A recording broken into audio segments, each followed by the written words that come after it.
Kemanakah aku dapat pergi, menjauhi rohmu yang suci, kau sahabat,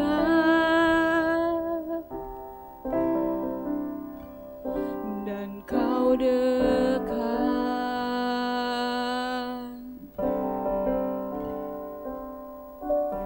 Bahkan seluruh pengabdianku tak bisa membalas kesetiaanmu, sungguh mulia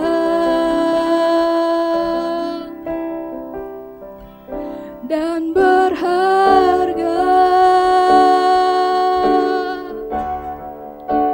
Sungguh besar pengorbananmu bagiku, terlalu dalam untuk dimengerti. Sungguh besar,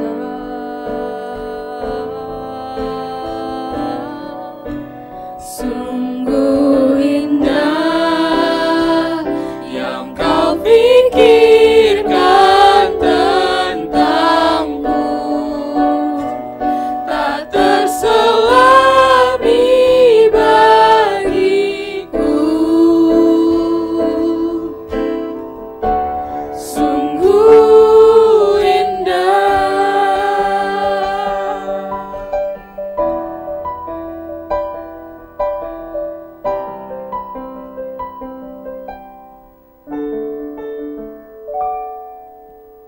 Kemanakah aku dapat pergi, menjauhi rohmu yang suci, kau sahabat,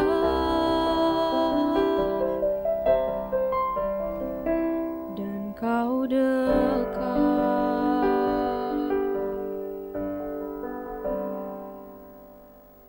Bahkan seluruh pengabdianku tak bisa membalas kesetiaanmu, sungguh mulia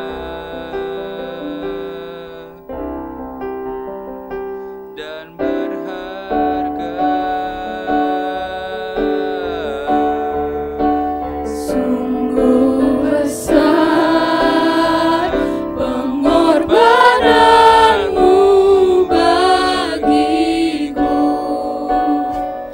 terlalu dalam untuk dimengerti. Sungguh besar,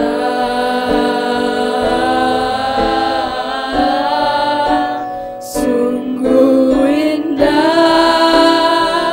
yang kau pikirkan tentangku,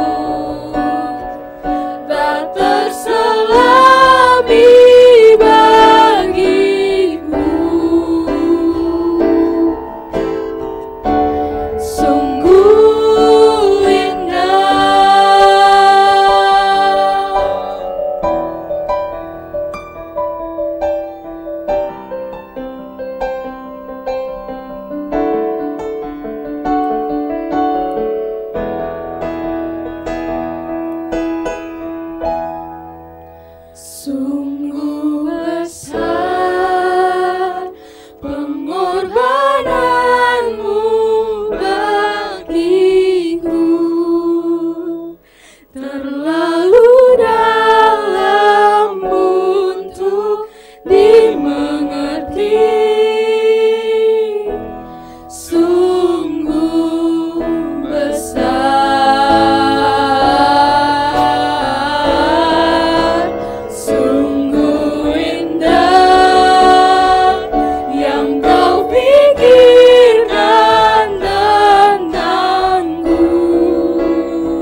antara hidup dan bangkitnya. Kristus terbaring di kuburnya. Sekarang semua orang yang percaya tahu bahwa mati tidak berarti binasa. Kubur, di manakah kemenanganmu kini? Cahaya wajahnya seterang matahari. Betapa baringan batu itu kosong sunyi. Kristus telah bangkit dari dunia orang mati. Satu hari, kubur tak sanggup lagi menahan dia. Suatu hari batu pun terguling dari pintu makam. Lalu dia bangkit, maut pun ditaklukkannya. Kini dia naik ke surga Tuhanku sepanjang masa. Halo adik-adik dan para pemirsa yang saya kasihi. Hari ini kita berjumpa kembali dengan saya Nugroho Bidi. Dan video ini dibuat pada waktu kita sedang merayakan Jumat Agung dan Paskah tahun 2022. Jadi saya ingin membahas beberapa tentang cerita Paskah. Ya, saya bahas sekilas, tapi karena ini banyak sekali, saya hanya pilih beberapa saja. Mungkin kamu bisa mendapatkan juga yang lain, tetapi cerita ini panjang dan banyak yang bisa kita pelajari. Oleh sebab itu hanya beberapa saja ya, dan itu semoga bisa berguna untuk kita.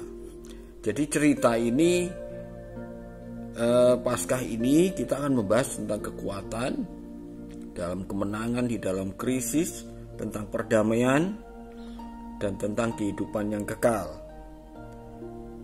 Ya, mungkin pertama kali kita lihat dulu beberapa ajaran Yesus yang dasar, yaitu yang ada empat ajaran besar yang sederhana, tetapi ini sangat merubah hubungan kita dengan Tuhan. Yang pertama, Yesus mengatakan bahwa Allah itu roh dan Allah itu benar, roh dan benar. Jadi siapa harus menyembah dia harus menyembah dalam roh dan kebenaran.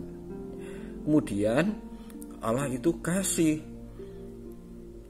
Karena kasih, maka sering disebut sebagai Bapa.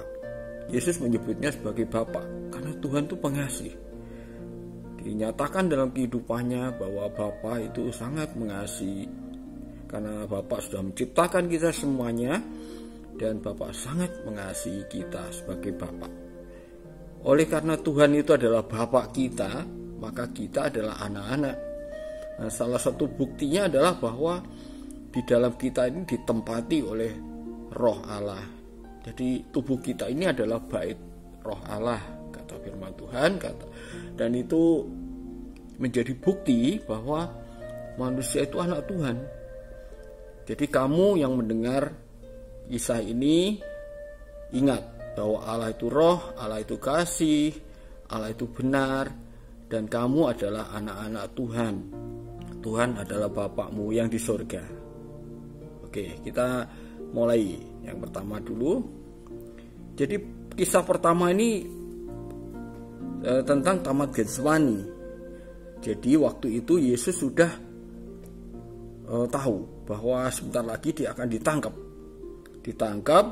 Oleh sebab itu dia bawa murid-muridnya ke sebuah taman yang udah biasa rupanya dikunjungi, sebuah kebun zaitun yang ada sebelah timur kota Yerusalem, Taman Getsemani. Jadi di situ dia bawa teman-temannya, kemudian duduk di sini. Aku akan pergi untuk berdoa sendirian. Nah, disitulah dia mulai merasa sendirian dan mulai merasa takut, sedih dan gentar. Nah, bayangkan selama hidupnya sampai dalam pelayanannya semuanya itu Yesus tidak pernah takut dan gentar, tetapi ini krisis. Jadi yang dilakukan adalah Yesus kemudian berdoa di dia berdoa, dia bilang pada bapaknya, "Bapak, kalau sekiranya mungkin, biarlah cawan ini lalu daripadaku." Jadi kalau mungkin ya janganlah saya ditangkap, kemudian saya dianiaya dan mati dengan cara yang akan mengenaskan gitu ya. Dia udah tahu sebelumnya dia bakalan dianiaya gitu oleh musuh-musuhnya. Jadi dia takut. Tapi kemudian dia katakan, janganlah seperti yang ku kehendaki, melainkan seperti yang engkau kehendaki. Ini mungkin sering kita alami juga dalam kehidupan kita. Kita ada krisis-krisis di dalam kehidupan kita yang menyebabkan kita sangat takut dan gentar. Dan pada saat-saat seperti itu kita dianjurkan ya, kalau mengikuti ceritanya Yesus ini, Yesus berusaha untuk ngomong ke Bapaknya dan berdoa dan menyerahkan hidupnya kembali kepada Bapaknya. Jadi menyerahkan hidup kepada Tuhan. Jadi kalau seperti anak kepada bapaknya, dia pertama takut anak ini. Dia takut, bagaimana nasib saya? Dia ngomong kepada bapaknya, "Pak, kalau boleh sih jangan kayak begini, tapi bukan kehendakku, tapi kehendakmu yang jadi."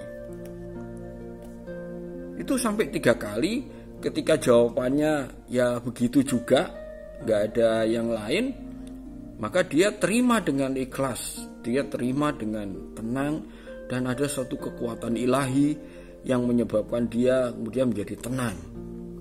Itu terbukti pada saat berada di hadapan mahkamah agama. Mahkamah agama seperti pemimpinnya yaitu Kayafas, Hanas, itu mereka marah sekali.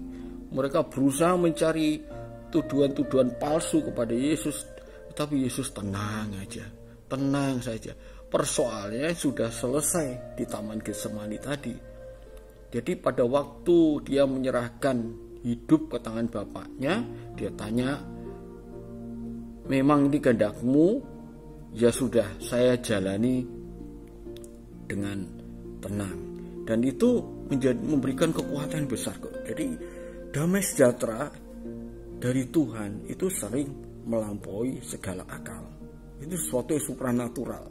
Jadi kalau kamu menyerahkan hidup pada tangan Tuhan, walaupun krisismu besar, persoalanmu besar, itu Tuhan bisa berikan kekuatan yang besar sekali untuk kita menanggung dan menjalani semuanya itu. Nah, ini seperti Yesus ini. Bahkan ketika Yesus ditanya oleh imam besar,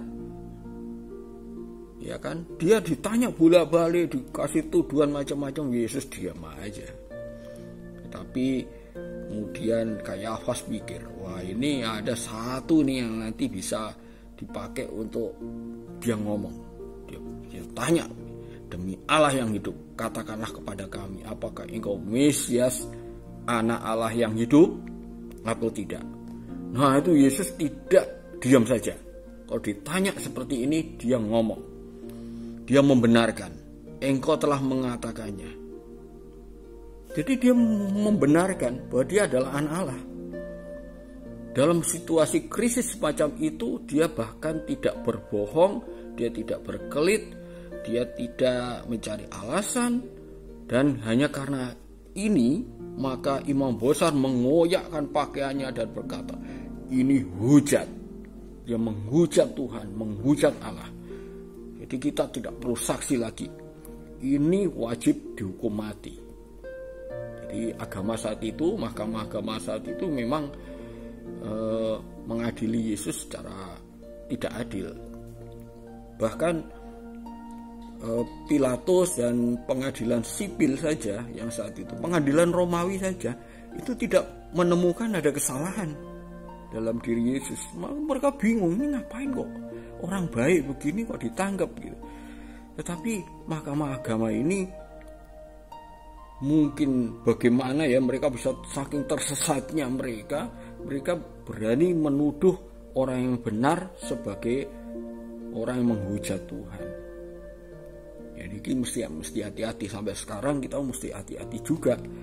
Siapa tahu kita mungkin merasa diri beragama, kita merasa diri kita melakukan semua tata cara, upacara dan dogma dan akidah agama, tetapi kita sebenarnya sedang menolak Tuhan. Ini ada utusan Tuhan datang ke tengah kita tolak hanya karena tidak cocok dengan pandangan kita. Ini berbahaya sekali. Jadi Yesus bisa menjalani dengan tenang, padahal sebelumnya begitu takut. Jadi rahasianya adalah dia selalu menjaga hubungan, berdoa secara teratur dan menyerahkan diri kepada kehendak Bapaknya. Itulah rupanya yang membuat dia menjadi tenang. Nah, cerita yang lain adalah ini. Ketika Yesus tidak ditangkap, jadi Yudas datang bersama gerombolan para pasukan, ya, tidak menangkap Yesus. Kemudian aba-abanya adalah karena itu gelap, ya, gelap di tengah kegelapan taman, ya. Kemudian aba-abanya adalah siapa yang dicium oleh Yudas. Yudas itu pengkhianat, ini pengkhianat murid Yesus yang jadi pengkhianat. Siapa yang dicium oleh Yudas? Nah, itu Yesus tuh. Jadi itulah yang terjadi. Dia cium Yesus, kemudian Yesus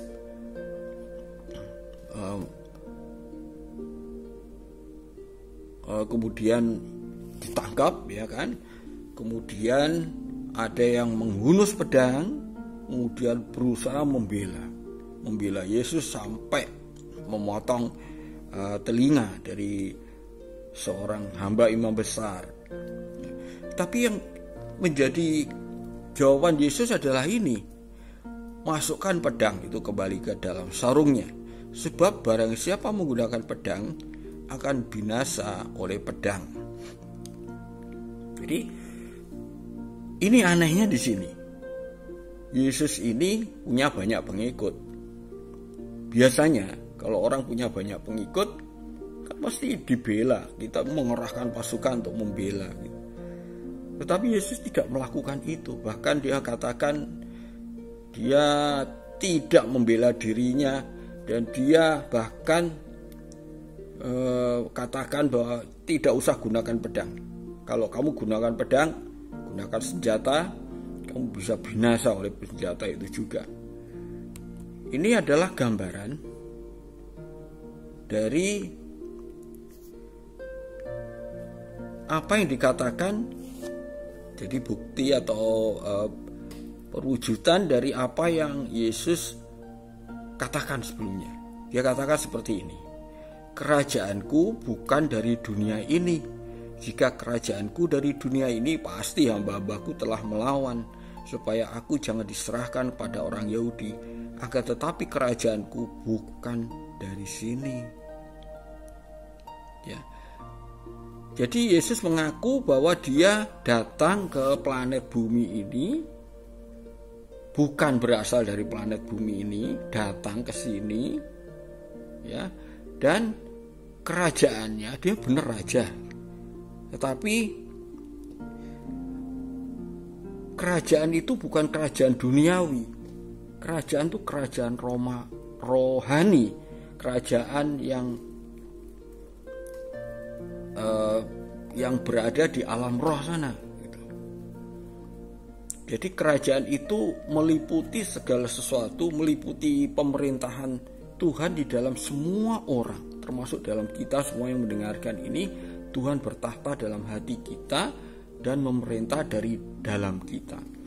Jadi Yesus tidak butuh kerajaan duniawi. Ya, kalau biasanya kalau orang yang bertujuan duniawi bisa berperang, bisa melakukan banyak hal yang menunjukkan bahwa dia itu memang kerajaan duniawi. Tetapi ini kerajaan roh, kerajaan rohani.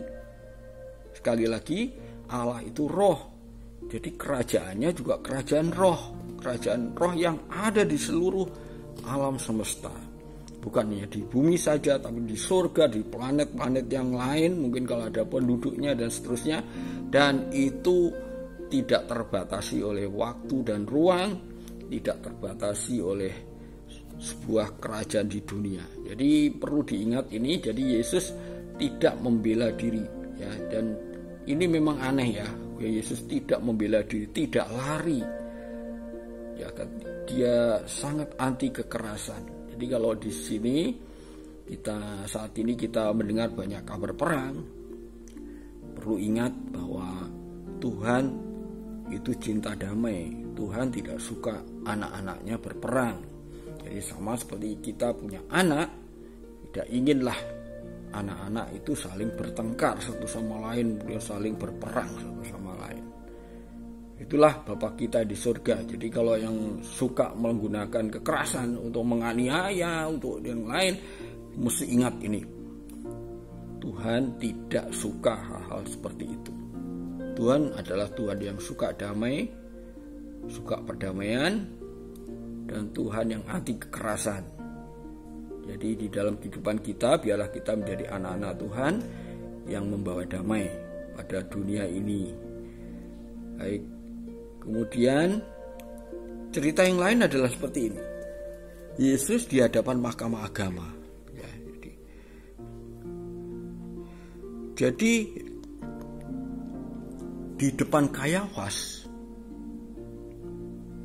itu Yesus berani mengakui dirinya adalah anak Allah. Bahkan gara-gara itu maka Yesus kemudian dituduh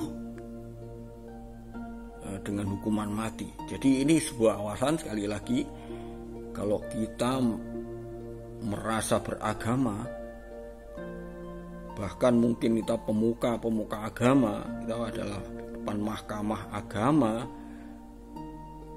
bisa saja kita menganiaya dan menolak utusan dari Tuhan itu sendiri. Yesus yang diutus oleh Bapaknya datang kepada mereka, ditolak oleh mereka.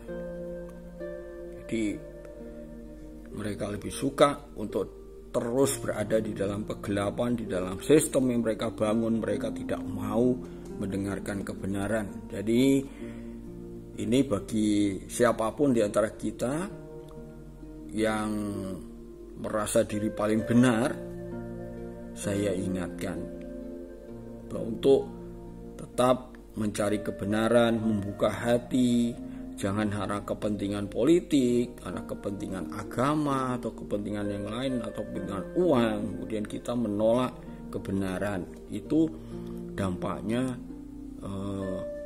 bahaya sekali buat hidup kita dalam kekekalan.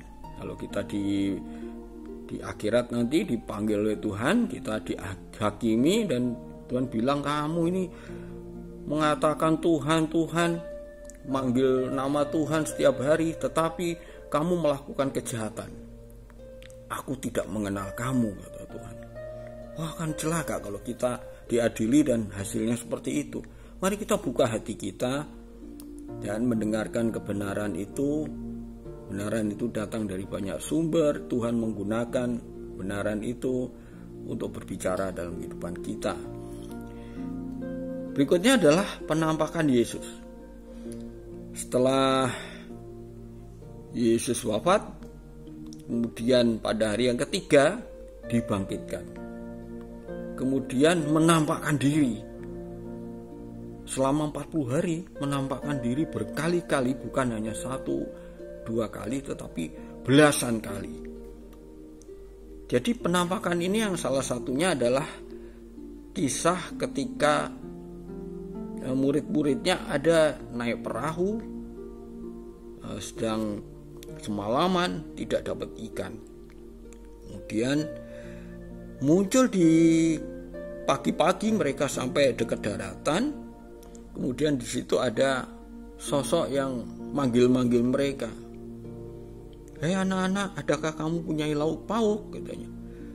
Mereka bilang, wah siapa sih yang ngomong kayak begini? Gak ada. Semalaman kami sudah susah payah nyari ikan, gak ada nangkep ikan. Kata orang itu, tebarkan jalamu sebelah kanan perahu, maka akan kamu peroleh. Mereka menebarkan jala ke sebelah kanan, maka tiba-tiba mereka dapat ikan sangat banyak. Maka mereka ingat, dulu juga pernah hampir kayak begini gitu. Maka Petrus bilang, ini Tuhan ini. Jadi Petrus gak pikir panjang, dia lompat, diikuti oleh murid-murid yang lain, terjun dalam danau dan pergi ke daratan. Dan benar, memang itu penampakan Yesus.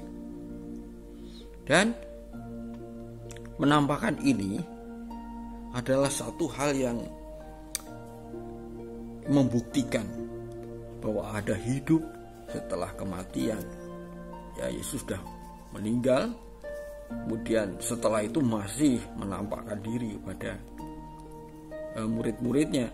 Ini suatu bukti kalau Yesus mengatakan, akulah jalan, kebenaran, dan hidup. Ya kan? Ini suatu buktikan sendiri. Yesus itu memang begitu. Dia kalau ngajar sesuatu, dia buktikan sendiri melalui hidupnya. Dan ini dibuktikan ada. Kalau Yesus mengatakan ada hidup setelah mati, nah ini dia buktikan. Karena ada orang mengatakan, ya dia kan Tuhan. Ya tapi ini kan dia manusia juga. Ya, dia membuktikan. Ada lagi mengatakan, dia kan manusia. Nah ini manusia bisa melakukan hal seperti ini. Jadi apapun alasan kita, tetap ini adalah sebuah bukti bahwa Tuhan itu memberikan hidup yang kekal kepada orang-orang bahkan setelah mati, gitu ya. Jadi bagi kita yang percaya kepada Tuhan, percaya pada ajaran Yesus, ini adalah suatu hiburan atau suatu bukti yang sangat kuat bahwa apa yang dikatakan oleh Yesus itu bukan omong doang, bukan omong kosong, tetapi dilengkapi dengan buktinya. Ya. Jadi kemudian Yesus kemudian berbincang-bincang dengan Simon Petrus. Petrus ini murid yang paling terkemuka lah gitu. Dia tanya, Simon, anak Yohanes, apakah engkau mengasihi aku lebih dari mereka ini? Jawab Petrus kepadanya, benar Tuhan, engkau tahu bahwa aku mengasihi engkau. Kata Yesus kepadanya, gembalakanlah domba-dombaku. Ini sampai 3 kali dia tanya seperti itu, dan dijawab seperti itu juga oleh Simon Petrus. Dan disitulah Petrus merasa sedih, sebab dia sudah pernah mengkhianati Yesus. Sebelumnya dia pernah menyangkal Yesus. Jadi pada waktu Yesus sedang dalam pengadilan di depan Kayafas, di depan mahkamah agama, itu Petrus ada di luar. Dan di situ dia ditanya oleh seorang hamba perempuan, seorang perempuan biasa, seorang pelayan. Ini bersama-sama dengan dia ya? Menyangkal. Bahkan sampai sumpah-sumpah. Dia tidak mengenal dengan orang ini, tidak mengenal orang ini. Dan sementara dia berkata, ayam berkokok. Lalu Yesus keluar dari ruang pengadilan, berjalan, agak jauh melewati dia dan melihat ke arah dia. Di situ terus merasa hancur hatinya. Dia sudah menyangkali Yesus, dia menyangkali gurunya hanya karena ditanya oleh orang-orang. Mulai dari saat itulah Petrus menjadi orang yang sungguh-sungguh. Dia tidak pernah berkhianat lagi seumur hidupnya. Dia mengasihi Tuhan dengan sungguh-sungguh. Dan Petrus perjalanan dengan penampakan Yesus tadi itu, sampai ditanya 3 kali itu, membuat dia begitu sungguh-sungguh mengasihi Tuhan dan melayani Tuhan. Jadi apa yang bisa kita peroleh dari kisah ini adalah kalau kita melayani Tuhan, kalau kita ikut Tuhan, mengikut Tuhan, ya dalam kehidupan kita, marilah kita melakukannya dengan setia dan karena kasih kepada Tuhan, karena kita mengasihi Tuhan, bukan karena ditugasin, bukan karena upah atau pahala yang akan kita harapkan, tetapi ini benar-benar karena kita mengasihi Tuhan. Jadi kalau kita melayani Tuhan, kalau kita setia kepada Tuhan seumur hidup kita, Tuhan sudah setia kepada kita sebelumnya. Selama hidup kita, Dia sudah setia. Mari kita juga mengasihi Tuhan. Jadi ini hubungan bapak dan anak dan bapak saling setia satu sama lain dan saling mengasihi. Jadi kita melayani karena kasih, bukan karena terpaksa, bukan karena tugas, bukan karena yang lain. Ya. Jadi apa yang kita pelajari dari kisah-kisah Paskah ini? Banyak ya, banyak. Kamu nanti akan bisa mendapati yang lain. Di dalam ini mari kita kembali lagi ke beberapa dasar ajaran Yesus yang tadi. Allah itu roh dan Allah itu kasih. Allah itu adalah Bapa kita dan kita itu manusia adalah anak-anak Tuhan. Jadi hubungan langsung Bapa dan anak didasari oleh iman, saling percaya dan saling mengasihi, saling mencintai satu sama lain. Allah itu benar. Mari kita terus berada dalam kebenaran, jangan sampai kita menolak kebenaran dalam kehidupan kita. Jadi kalau diajari kebenaran, mari kita buka telinga kita. Jadi semoga itu akan kita terima dan itu mengubahkan hidup kita. Jadi jangan lupa juga yang terakhir sebelum kita akhiri, bahwa Yesus sudah berjanji juga Dia akan mengirimkan roh kebenaran. Ya, sekali lagi ini roh. Jadi kan ingat kan bahwa Allah itu roh. Jadi sekali lagi ini roh lagi. Dan ini menarik karena begini. Roh ini roh kebenaran namanya. Diutus oleh Yesus di tengah-tengah kita. Ya. Sebab di mana 2 atau 3 orang berkumpul dalam namaku, di situ aku ada di tengah-tengah mereka. Nah, bagaimana ini bisa dilakukan? Karena rohnya ini, roh kebenaran ini hadir di tengah kita. Jadi Yesus hadir melalui roh kebenarannya ini di dunia ini. Sekarang ini juga bagi yang menyaksikan tayangan ini, roh ini hadir di tengah kita. Hadir dalam hati kita dan kita semua saat ini bisa merasakan kehadirannya. Jadi kembali lagi pada suatu kebenaran yang sudah disampaikan lagi tadi.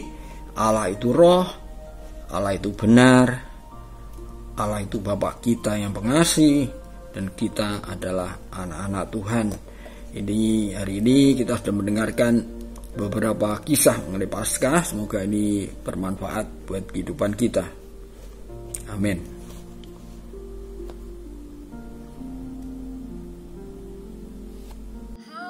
Adik-adik, selamat hari Minggu. Ayat hafalan untuk minggu ini adalah Lukas 24 ayat 46 sampai 47. Katanya kepada mereka, ada tertulis demikian, Mesias harus menderita dan bangkit dari antara orang mati pada hari yang ketiga, dan lagi dalam namanya berita tentang pertobatan dan pengampunan dosa harus disampaikan kepada segala bangsa mulai dari Yerusalem. Hafalkan ya adik-adik.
Adik-adik, sekarang saatnya kita menaikkan doa yang diajarkan oleh Tuhan Yesus kepada kita, yaitu doa Bapa kami.